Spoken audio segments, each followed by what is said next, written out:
Welcome to my channel Snigdha వంటలు. ఈరోజైతే చాలా సింపుల్ అండ్ టేస్టీ రెసిపీ అయితే చూపించబోతున్నానండి. అటుకుల వడలు.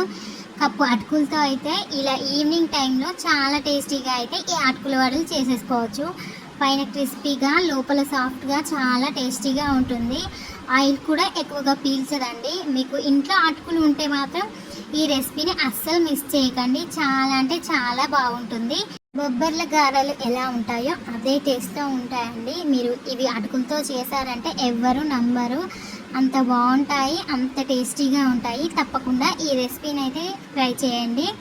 ఈ రెసిపీలోకి అయితే వెళ్ళిపోదాం. ఇప్పుడు ఒక కప్పు వరకు ఇలా లావు అటుకుల్ని తీసేసుకోవాలండి.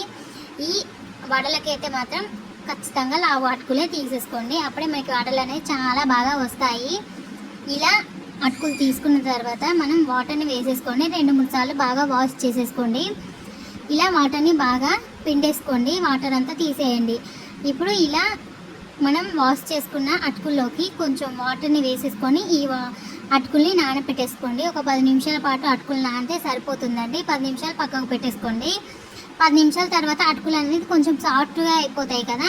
ఇలా నానిన అటుకుల్ని మిక్సింగ్ గిన్నెలోకి అయితే వేసేసుకోండి. ఇలా మొత్తం అటుకులని మిక్సీ గిన్నెలోకి వేసేసుకోండి. ఇందులో ఎక్స్ట్రా వాటర్ అనేది ఏమీ లేకుండా జస్ట్ మనం అటుకుల్ని గ్రైండ్ చేసేసుకోవాలండి. మెత్తగా గ్రైండ్ చేసేసుకోండి.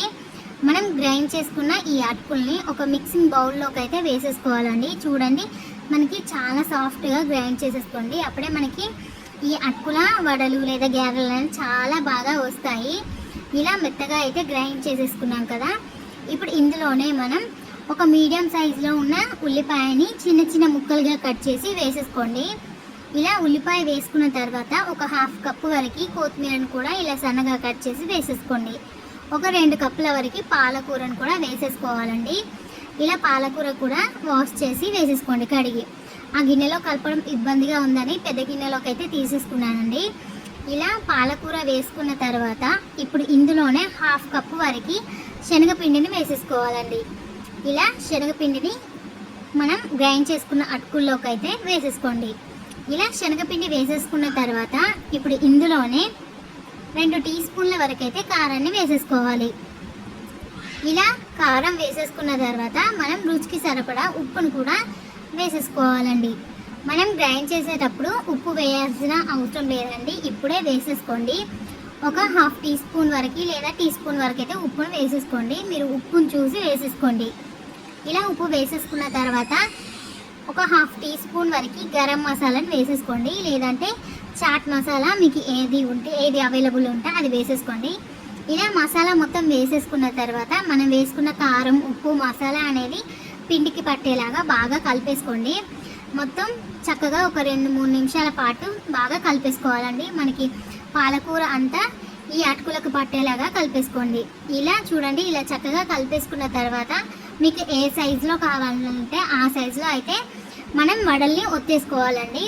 చేతికి కొంచెం ఆయిల్ని అప్లై చేసేసుకొని ఇలా వడల షేప్లో అయితే ఒత్తేసుకోవాలి. మరీ మందంగా మరీ పలచగా కాకుండా నేను చూపిస్తున్న ఈ సైజులో అయితే వడలన్నిటిని ఒత్తేసుకోండి. ఇలానే మొత్తం పిండిని వడల షేప్లో అయితే ఒత్తేసుకొని ఒక గిన్నెలో అయితే పెట్టేసుకోండి. ఒక ప్లేట్లో లేదా గిన్నెలో అయితే పెట్టేసుకోండి. మీకు ప్యాన్ మీద పెట్టిన తర్వాత వేసేసుకోవాలంటే ఇబ్బందిగా ఉంటుంది. ముందే ఇలా వడలన్నీ చేసి ఒక ప్లేట్లో పెట్టేసుకుంటే మీకు ఆయిల్లో వేసేటప్పుడు ఈజీ అయిపోతుందండి. లేదంటే ఇవి చేతికి అంటుకుపోతూ ఉంటాయి కాబట్టి ఆయిల్ అనేది మాడిపోయి మనకి వడలు అనేది సరిగ్గా రావు. మీరు ముందే చేసి పెట్టేసుకోండి. ఇలా వడలన్నీ ఒక ప్లేట్లో చేసి పెట్టేసుకుంటే మనకి ఫ్రై చేసేటప్పుడు ఈజీగా ఉంటుంది. ఇప్పుడు ప్యాన్ పెట్టేసుకొని ఒక 1/2 కప్పు వరకు ఆయిల్ వేసేసుకోండి. మరీ ఎక్కువ ఆయిల్ అవసరం లేదండి, 1/2 కప్పు వరకు ఆయిల్ అయితే కరెక్ట్గా సరిపోతుంది. ఇలా ఆయిల్ వేసేసుకున్న తర్వాత ఆయిల్ అనేది మోడరేట్గానే ఉండాలి. హీట్ అనేది బాగా ఎక్కువ ఏమీ అవసరం లేదు. మీడియం హీట్లో ఉన్నప్పుడు మనం చేసి పెట్టుకున్న ఈ వడలను అయితే వేసేసుకోండి. ఇలా మీకు ప్యాన్లోకి ఎన్ని వడలు అయితే పడతాయో అన్ని వడలను అయితే వేసేసుకోవాలి. ఇలా వేసేసుకున్న తర్వాత మనం 1 సైడ్ ఫ్రై అయిన తర్వాతనే నెక్స్ట్ సైడ్ ఫ్రై చేసేసుకోండి. మనకి 5 నిమిషాల నుండి 10 నిమిషాలు అయితే పడుతుందండి ఈ వడలు ఫ్రై చేసుకోవడానికి. లో ఫ్లేమ్లోనే 2 వైపులా మంచి కలర్ వచ్చేంత వరకు ఫ్రై చేసేసుకోండి. మీరు మంటని హైలో పెట్టేస్తే మనకి పైన తొందరగా కలర్ వచ్చేస్తుంది, కానీ లోపల పిండి అనేది పచ్చిగానే ఉంటుందండి. కాబట్టి మీరు లో ఫ్లేమ్లోనే ఇలా రెండు వైపులా మంచి కలర్ వచ్చేంత వరకు వేయించేసుకోండి. చూడండి, ఇలా రెండు వైపులా మంచి కలర్ వచ్చేసిన తర్వాత వీటిని తీసేసుకోండి. మనకి ఆయిల్ అనేది అస్సలు పీల్చకుండా వస్తాయి. ఇప్పుడు మిగతా వడల్ని కూడా ఇలానే ఆయిల్లోకి అయితే వేసేసుకోండి. మీరు ఆయిల్లో వేసిన తర్వాత ఒక 5 మినిట్స్ పాటు కదపకుండా ఉండండి.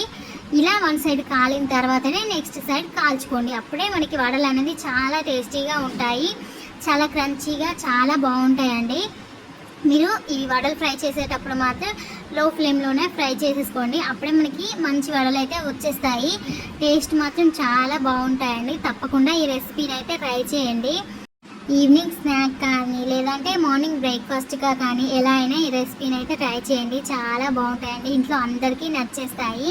చాలా క్రిస్పీగా చాలా బాగుంటాయి. అసలు అటుకులతో ఈ వడలు చేసామంటే ఎవ్వరూ నమ్మరు, అంత బాగుంటాయి. ఈ రెసిపీని ట్రై చేసి ఎలా వచ్చిందో కింద కామెంట్ చేయండి. ఈ వీడియో నచ్చితే లైక్ చేయండి, షేర్ చేయండి, అలాగే నా ఛానల్ని సబ్స్క్రైబ్ చేయండి. Thank you for watching Snigdha వంటలు.